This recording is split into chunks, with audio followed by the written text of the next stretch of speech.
Ouverture du salon de l'économie sociale et solidaire à Fès. La deuxième édition réunit 240 coopératives de toutes les régions. Leurs produits les plus emblématiques y sont exposés. L'occasion de faire de bonnes affaires à quelques jours du Ramadan.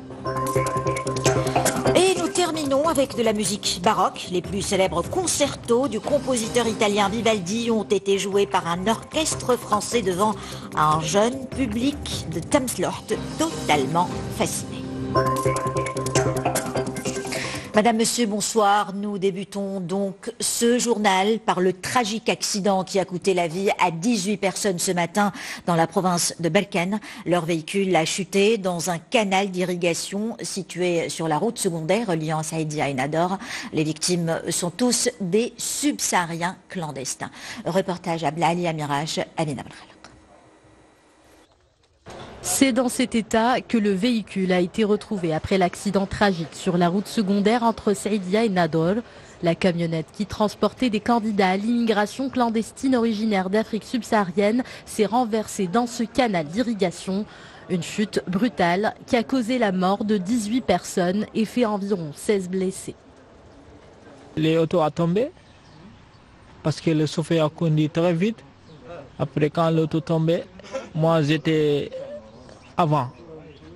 Je suis le premier qui a sorti même. Après, le chauffeur a ouvert les portes. Il m'a aidé de sortir. Donc nous, alhamdoulilah, on est vivants quand même. Pour le moment, ça va. Alhamdoulilah. Les autorités n'ont jamais nous chauffé là-bas. Je conduisais un camion et j'ai dû m'arrêter pour aider à secourir les passagers du véhicule qui s'est renversé. Aussitôt alertés, les autorités locales et sécuritaires et les services de la protection civile se sont dépêchés sur place pour évacuer les blessés vers l'hôpital d'Arak. Parmi les 29 cas transportés à l'hôpital, 18 personnes sont malheureusement décédées. 16 d'entre elles ont été prises en charge par l'établissement d'Arak et 2 autres par le centre hospitalier universitaire. Nous assurons le soutien psychologique aux blessés pour les aider à surmonter un tel traumatisme. Nous sommes également ici pour leur fournir des repas et des vêtements et à leur sortie d'hôpital. Et en attendant le traitement de leur dossier, nous nous occuperons de leur hébergement. Une enquête est ouverte par les autorités compétentes sous la supervision du parquet pour arrêter le conducteur du véhicule qui a pris la fuite. Ces investigations doivent déterminer les circonstances exactes de l'accident, mais également les coulisses de l'organisation de ces tentatives d'immigration clandestine. Un bilan humain également très lourd au Sri Lanka lors d'un assaut contre des djihadistes présumés des attentats de Pâques. 15 personnes, dont 6 enfants, ont été tués hier quand des kamikazes se sont fait exploser après l'intervention de l'armée. L'opération suivait une information selon laquelle des extrémistes liés aux attaques qui ont fait dimanche dernier 253 morts étaient cachés à Kalmunai, à 370 km de la capitale Colombo. Quel sera le score de l'extrême droite demain en Espagne? Le nombre de suffrages accordés au parti ultranationaliste Vox est le principal enjeu des élections législatives dans la péninsule ibérique dimanche. Et si le chef du gouvernement socialiste Pedro Sánchez est donné gagnant, l'extrême droite pourrait bien faire une entrée tonitruante au Cortés. Amina. Dernier préparatif dans les bureaux de vote à la veille des élections législatives anticipées en Espagne. Ce seront les 3e en moins de 4 ans. Un scrutin qui intervient surtout dans un contexte marqué par un important taux d'indécis. J'espère que ce vote nous permettra d'améliorer la situation de notre pays et cela nécessite un effort immense. Mais ce qui est palpable aujourd'hui, lorsque nous discutons entre nous, c'est qu'il y a beaucoup d'indécis, beaucoup de personnes qui n'ont pas encore tranché. J'espère qu'on assistera à un réel changement et que ce vote nous redonnera confiance envers la classe politique. En plus de la défiance des électeurs envers la classe politique, le spectre de la montée de l'extrême droite plane sur ces élections. Le parti au discours ultranationaliste Vox pourrait représenter un sérieux concurrent aux autres formations politiques. L'extrême droite prend de l'ampleur en Amérique du Nord, du Sud et même en Europe. Je ne comprends pas qu'une telle idéologie se soit répandue. Les sondages prédisent une victoire du Parti socialiste du Premier ministre Pedro Sánchez avec jusqu'à 30% des voix. Il est en revanche peu probable qu'il dégage une majorité nette pour diriger seul le Parlement espagnol. Xi Jinping exhorte davantage de pays à rallier ces routes de la soie. Pour les encourager à rejoindre son projet colossal, le président chinois a annoncé la signature d'accords pour environ 60 milliards d'euros durant le sommet consacré à ce programme de 64 milliards de dollars. En marge de cette réunion à laquelle prend part le chef de la diplomatie marocaine Nasser Bourita, un mémorandum d'entente visant la réalisation et le développement de la cité Mohamed VI, Tanger Tech, a été conclu hier. Je vous le disais en titre, près de 6 millions de Marocaines ont déclaré avoir subi un acte de violence, un phénomène qui concerne toutes les couches socio-économiques sans discrimination. Cette violence peut être exercée dans le foyer familial ou dans la rue, elle peut être psychologique ou physique. Et pour discuter des moyens de la juguler, l'Association marocaine pour les libertés et l'égalité a organisé un débat ce samedi entre spécialistes. Hind Mnabbi, Mohamed Mercado. Accéder à l'espace public en toute liberté et sans être victime de harcèlement, un droit élémentaire que beaucoup de Marocaines n'ont pas encore acquis. Le vivre ensemble et la mixité dans l'espace public étaient donc au cœur de cette rencontre organisée à Casablanca par l'association Awel pour les libertés et l'égalité. Les femmes sont victimes de divers problèmes dans la rue, comme le harcèlement, la violence ou les agressions. Elles ne sont pas les bienvenues dans l'espace public qui appartient de fait aux hommes. Le défi est aujourd'hui de faire évoluer les mœurs et les stéréotypes et de permettre à la moitié de la population d'accéder à l'espace public en toute quiétude. Il s'agit également de lutter contre toutes les formes de discrimination, notamment en ce qui concerne les transports en commun ou les aménagements urbains. La Marocaine n'est pas libre dans l'espace public. Il y a divers facteurs en cause comme l'éducation, la culture et le fait que la femme ait commencé à investir l'espace public il y a à peine une cinquantaine d'années. L'association marocaine pour les libertés et l'égalité AWA lutte également contre les différentes formes de violence à l'égard des femmes, qu'elles soient physiques, sexuelles, psychologiques ou autres, et qui touchent près de 6 millions de Marocaines. Et la violence peut aussi émaner de l'exégèse biaisée des textes religieux pour former les jeunes aux préceptes d'un islam modéré et tolérant. Un centre d'encadrement a ouvert ses portes à Nador ce week-end. Rabita Mohammedia des Oulémas ambitionne d'ouvrir d'autres unités dans plusieurs régions et c'est elle qui supervise ce projet. Reportage Mnambi Fouadaz aussi. C'est la naissance d'une nouvelle infrastructure de lutte contre les discours extrémistes. Le centre AJL de formation et de prévention sociale, fondé par la Rabita Mohammedia des Oulémas, a pour vocation de sensibiliser les jeunes aux dangers de l'obscurantisme et de faire la lumière sur le véritable message des textes sacrés. Ce centre a plusieurs objectifs. Le premier est le suivi sur le plan spirituel, social et intellectuel des jeunes, mais aussi la prévention des comportements dangereux. Nous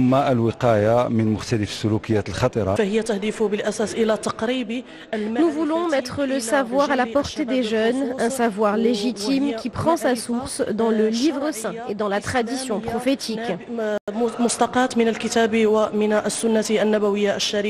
Une initiative qui vise à lutter contre la propagation des messages extrémistes, notamment en ligne, et la déconstruction des discours de haine et de violence, et ce, en sensibilisant les jeunes aux concepts religieux centraux qui sont déformés par les groupes extrémistes. On peut retrouver en ligne un grand nombre d'informations religieuses erronées ou obscures, et l'objectif de ce centre est de donner aux jeunes une base religieuse saine. Le centre de Nador n'est pas le premier du genre et il sera suivi d'autres structures semblables qui ont pour but de lutter contre la radicalisation des jeunes et de prôner les valeurs de modernité et de tolérance. Concilier activité économique et équité sociale, c'est le principe même de l'économie sociale et solidaire, une branche de l'économie qui s'est développée au Maroc depuis le lancement de l'INDH il y a 14 ans. Pour mettre en valeur ce secteur, Fès organise un salon qui lui est dédié depuis l'année dernière et la deuxième édition cette année réunit 240 coopératives de toutes les régions du royaume. Sarah Jabré, Driss Cohen. Des sacs, des paniers et des chapeaux en osier, des tapis traditionnels en laine tissée ou encore de l'huile d'olive extra vierge et du miel bio. Autant de produits étalés sur les stands du Salon régional de l'économie solidaire et sociale, organisé pour la 2e année à Fès. Nous tenons à être présents pendant de telles manifestations. Cela nous encourage à développer notre activité.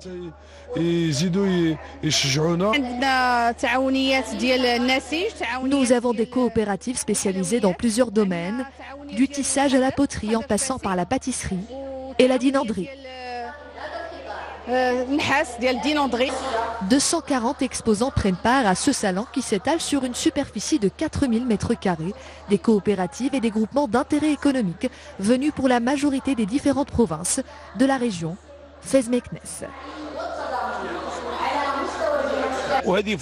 Ce sont des coopératives qui ont bénéficié de l'appui de l'INDH. Ce salon a été donc pensé pour les soutenir et soutenir la commercialisation de leurs produits, plus particulièrement les coopératives rurales. Nous avons aussi des exposants issus de différentes régions du royaume, en l'occurrence l'Ayoun, Rabat, Tanger et Drat Afilelt, pour échanger les expériences en matière d'économie solidaire et sociale, un secteur très prometteur.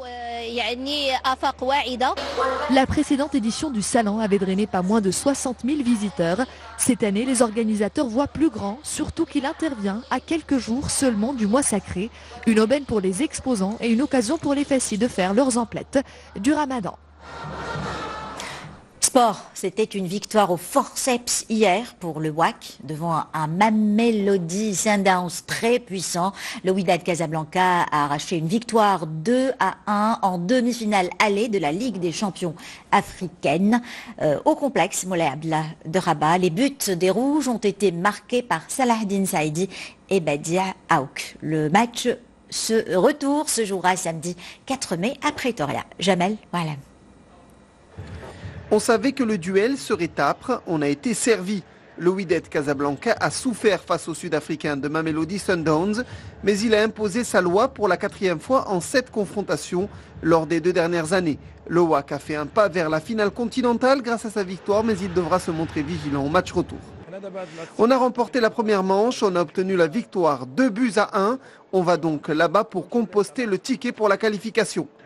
L'opposition commence fort dès les premières minutes de jeu. Salahdine Saïdi, par 2 fois sur corner, trouve les gants du portier ougandais Denis Onyango.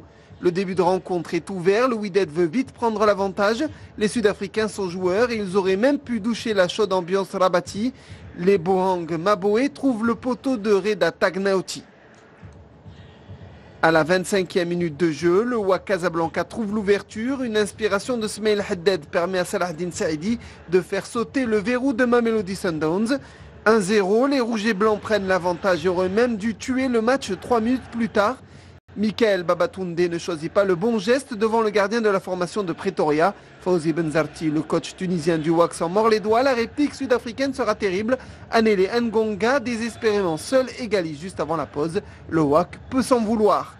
Au retour des vestiaires, Badi Aouk a bien suivi un tir mal repoussé de Smail Haddad.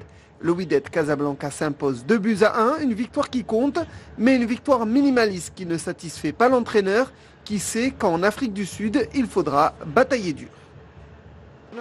On a eu de nombreuses occasions pour tuer le match. On a malheureusement manqué à plusieurs reprises le but du 2-0 qui aurait tué tout suspense. C'est comme ça, le football n'est pas facile, on va devoir cravacher au match retour.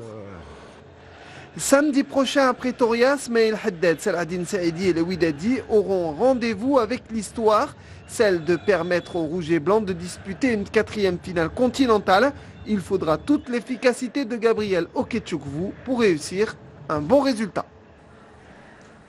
Et nous ouvrons la page culturelle avec de la musique classique, un genre perçu souvent comme élitiste. Pour le démystifier, aux enfants de la commune rurale de Tamsloht, un orchestre s'est déplacé jusqu'à chez eux, un orchestre français, et durant toute une soirée, ils ont eu droit à tout le répertoire baroque d'Antonio Vivaldi, de l'Estro Armonico au Stabat Mater, en passant par les 4 saisons. Isa Sharqi, Mohamed Jaima.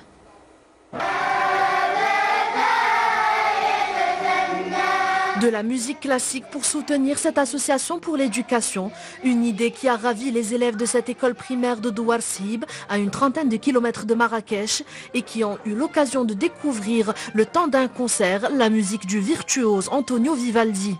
Nous faisons venir aujourd'hui un orchestre qui comporte 14 musiciens et qui vont jouer de la musique classique dans cette école rurale au profit des enfants pour leur donner à voir autre chose que ceux qu'il y a dans leur monde à eux, le monde où ils vivent. Nous jouons une musique classique souvent et puis un peu plus variée. Et puis nous avions envie de faire découvrir justement notre musique à tous ces jeunes enfants, voir comment on la faisait, qu'est-ce qu'on faisait avec cette musique, qu'est-ce qu'il y avait comme musiciens dans l'orchestre, et puis leur donner un petit peu d'ouverture à une culture différente. Les 14 musiciens de l'orchestre proposent à travers les différents concertos du compositeur italien une escapade sous le thème de la découverte et du partage interculturel pour le plus grand plaisir des enfants présents. C'est un beau spectacle organisé spécialement pour nous et pour nos parents. C'est une sorte d'hommage à notre école. J'ai beaucoup apprécié le spectacle et l'orchestre joue merveilleusement bien.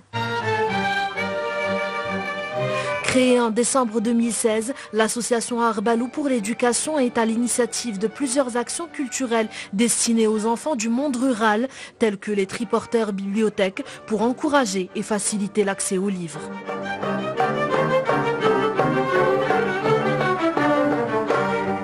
C'est la fin de ce journal dont je vous rappelle l'une des principales informations. 18 subsahariens candidats à l'émigration clandestine ont trouvé la mort dans la province de Berkane. Leur véhicule s'est renversé ce matin dans un canal d'irrigation situé sur la route secondaire reliant Saïdia et Nador. Voilà pour l'information de ce samedi. Merci de l'avoir suivi. Vous pouvez la revoir sur notre site 2m.ma dans moins d'une demi-heure. Le journal d'information en langue arabe avec Hicham Rafaoui. Excellente soirée à tous. À